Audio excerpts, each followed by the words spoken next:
If your phone loses services and your GPS reroutes you, turn it off. I sort of just let instinct take over and my mind wanders.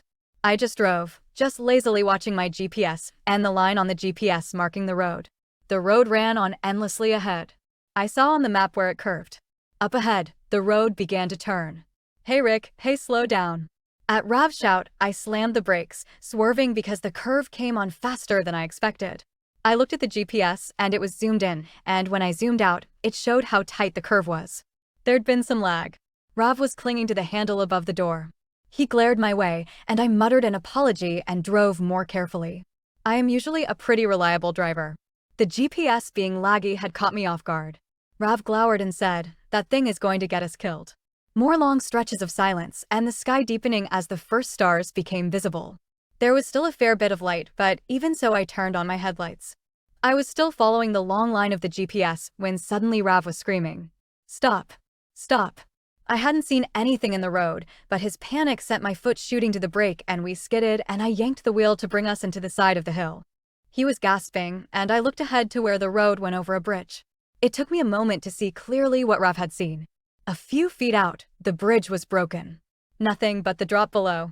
Rav and I got out and walked over to the bridge and stepped across remnants of a barricade.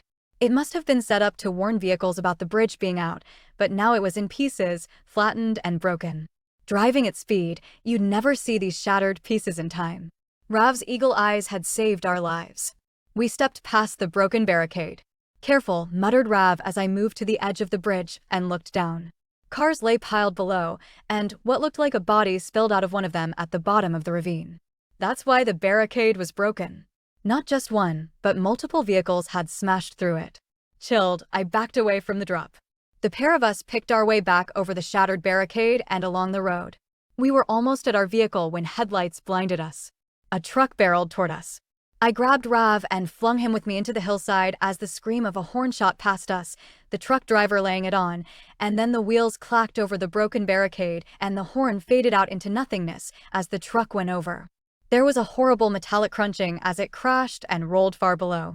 My head was bleeding from hitting a rock as we slammed into the hill, but luckily neither of us were seriously injured.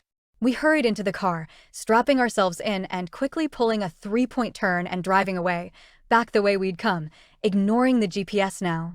Ignoring its directions to turn around, recalculating route.